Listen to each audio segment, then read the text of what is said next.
the honor today to continue, just to be able to encourage us, all of us, to be able to face our giants, to be able to name our giant, to be able to show up even when it seems like everything else seems impossible. Just like David showed up with Goliath, that you and I, we're going to face our giant. And sometimes the very giant in the front of us is the very stepping stone towards our next upgrade. That's why we consider joy when some of these trials comes against us, because it leads to upgrades. And through my life, I have faced a lot of different giants. And I took about 3 years to write the Giant Slayers book. And I think one of my favorite chapters was chapter number 2. Chapter number 1 was all about showing up. And I shared some stories about where I've learned how to show up.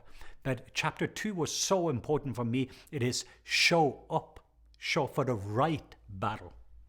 Because I know that with the big giant of Corona, with a giant that we're hearing all over the place, before you know it, you can end up fighting both the Democrats and the Republicans. You can fight everywhere you're supposed to not show up, and you will fight all those different battles. And you're going to be worn out by the time you're facing your own giant, because you're wasting your energy by stepping outside your assignment for this season. So what are some of the areas that you need to show up and making sure you are showing up for the right battle?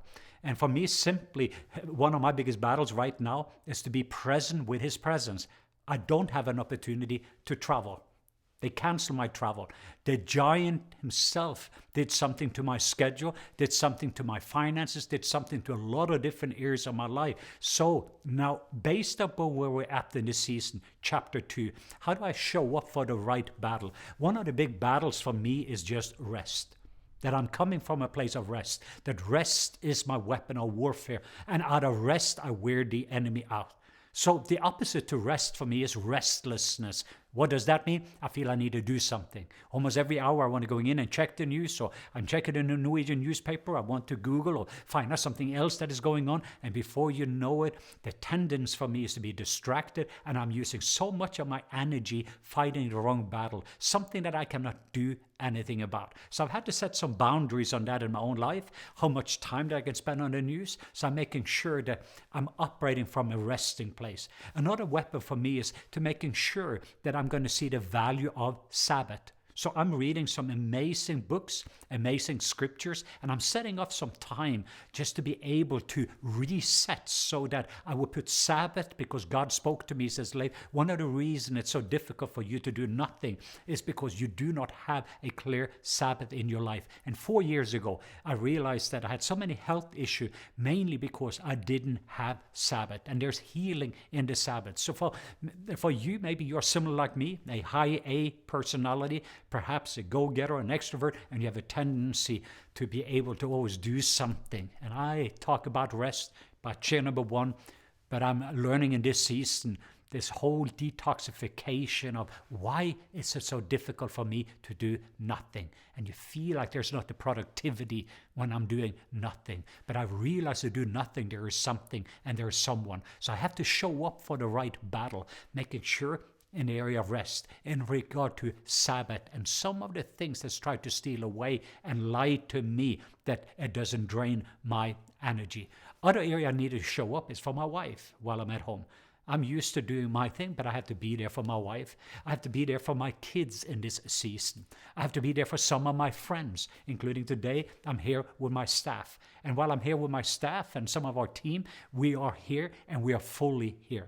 But while I'm with Jesus, I'm going to be 100% with Jesus. When I'm there studying and reading, I'm going to do that. When I'm praying, I'm going to pray. When I'm soaking, I'm going to soak. And those minutes that I watch news and watching the news, that I'm cutting more and more back so that I can show up for the right battle. I'm encouraging you in this season. What is your real battle in this season? What are some of the things you need to say yes to? And what are all these things you need to say no to?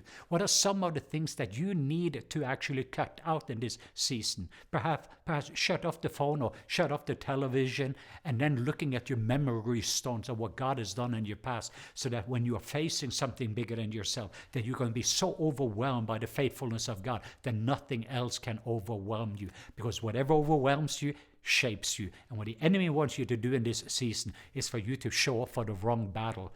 instead of show up and making sure the main thing is the main thing, and that is that you show up for the real battle. Hello everyone, this is Leif, and we are back again to the very topic of how do we deal with Goliath, how do we deal with the very giants in our life. And we have been looking at that if we're going to solve some giants, there can be a giant that is threatening the world, like what we're seeing now with this pandemic named Corona. So when you name that a giant, as soon as the government knew to name the giant, this is actually what a problem. They could also get together all the different giant slayers to see how to be able to solve it. So they had to do something. They had to show up. In the earlier stages, there was governments that didn't show up and they pay a price. But the second of all, they realized also they have to show up for the right battle. And now the next thing that we're seeing now for you, as you are facing some of the giants in your life, perhaps giants on the inside or around you. The third thing, and it is taken from my book, Giant Slayers. And I just wanted to read because the scripture verses from 1 Samuel 17, verse 32 to 37. And today we're going to talk a little bit about understanding God's timing. Be able to understand the times that we are living in right now and what God is doing so we don't get distracted by what just Corona is doing. So, and David said to Saul, "Let no one lose heart on the account of this Philistine. Your servant will go and fight him." Saul said to David, "Go, and the Lord will be with you." So here you're seeing that David, he realized, I have a call to do something about this. But it's not just I have a call. I also understanding God's timing, that this is the time for me. This is the time for me to step in and to do something about this problem that was actually threatening the whole nation. And again, on a daily basis, we are facing giants. And now, of course, we are talking about the huge Goliath named coronavirus. But even with that giant, there's a lot of other giants following after him. And one of those giants will be fear. Another one, a giant will coming in there, and it would just start to worry you to death. But there's giants of provision. There's giants of just finding purpose in the middle of it. There's a giant of fighting hope. Giants trying to kill all the basic things in your life. And then to be able for you to understand God's timing.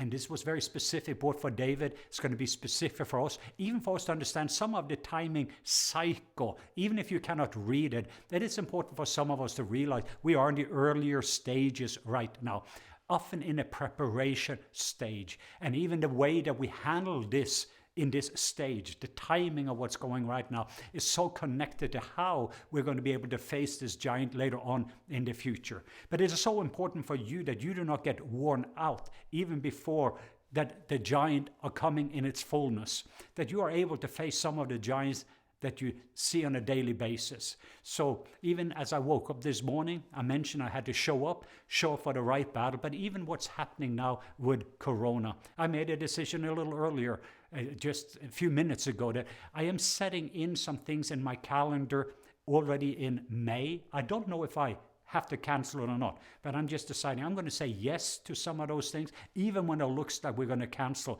So I put the opposite because I feel the timing of this, for me personally speaking, is going to be that there is going to be a door of opportunity that is going to come about.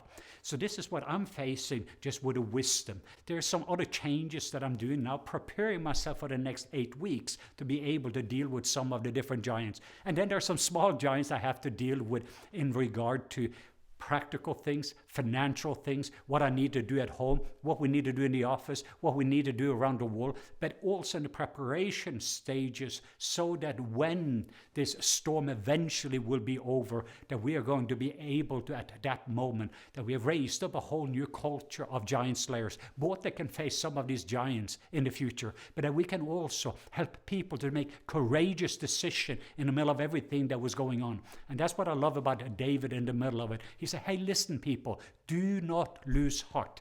Do not lose heart. I'm actually stepping into this thing. I know it's God's call and it's God's timing. It's time to do something about it. And I believe that we're going to see a whole global community of different giant slayers in healthcare, in finances, in every aspect of life. We're going to come together and we're going to deal with this giant together. So it's just a matter of time that this Goliath would also come down. So we're going to deal with this, but the timing of this is right now important so that you do not try to get harvest in winter season. This is more winter season where it seems like everything is dying. But then springtime comes along, then summer, and then there's harvest and there's fall. So this is a season to just let go of things and let God take care of things. So it is time for you to step up, understanding God's timing in your life. Hello everyone. And we are going to continue our journey to face some of our giants, and especially to be able to face Goliath himself in this season. The very coronavirus that is affecting most of our lives, affecting the nations, and the world is being crippled by fear as Goliath himself is just continue to roar, and it's almost like an invisible enemy. So I have this book, Giant Slayers, that I'm just sharing some of the kingdom principle that the Lord has reminded me in this season. And I'm following that myself. I mentioned that we have to show up if we're going to solve our giant. But we have to show up for the right battle. Then we have to understanding God's timing. And today we're going to talk very shortly about aligning with God and aligning with people.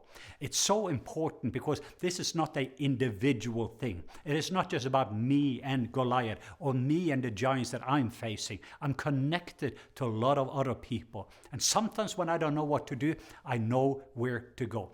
And one of the things that I love about David in this, he said, who is this uncircumcised Philistine that he should defy the armies of the living God? 1 Samuel 17:26. What David is actually saying when he is looking at this Goliath, when he's looking at this giant, who is this coronavirus that is coming after this global community, going after families, going after the workplaces, going after the health, going after the elderly? There was almost something in David says, I'm in a covenant relationship with a covenant-keeping God, and this is an uncircumcised Philistine. What that meant is that giant was not in covenant, and it was not underneath God's alignment. It was actually in opposition. It was actually an enemy of God. And when we're realizing that there is a thief who comes to kill, steal, and destroy in this season, Jesus always came to give life and life more abundantly. So what David did, he came into a clear alignment of who God is. He knew who God is, and he also knew who God's people are. Who is this giant that can get a whole nation to be crippled? They had a reason. He was intimidating. He was very, very big. Nobody had been able to conquer him. And anyone that tried, he would intimidate them. So in the natural, it was an impossibility. But David, he had something different. One of them, David, he was a worshiper. He always knew how big God is. He had this incredible history with God. And one of the things that David knew, first as a shepherd boy, he was in relationship to his naturally dad. And he took care of his father's business. He had learned to be faithful in the natural. He took care of a little sheep, a little lamb, when a lion was trying to kill it. So David had understood in his journey together with God that when he faced this giant that came against both God and God's people, David stepped in, understood God's timing, but something else that David understood, I'm in covenant with a covenant-keeping God. That means I'm one with God. So who is this uncircumcised Philistine? So what David at this moment is, he's naming the giant and who the giant is. He names who his family is, even the ones that was crippled by fear. And then he is suddenly now looking at his wedding band, which was circumcision. That was a covenant statement. I'm at one with a covenant-keeping God. He is Jehovah Jireh. He's my provider. He's Jehovah Rapha. He is my healer. Or he is Jehovah Sikkenu. He is my righteousness. Anything that you need. But eventually it was the very name. When David called, God is my warrior. At that moment, the war is also over. David broke something in the spirit realm before he dealt with this in the natural realm.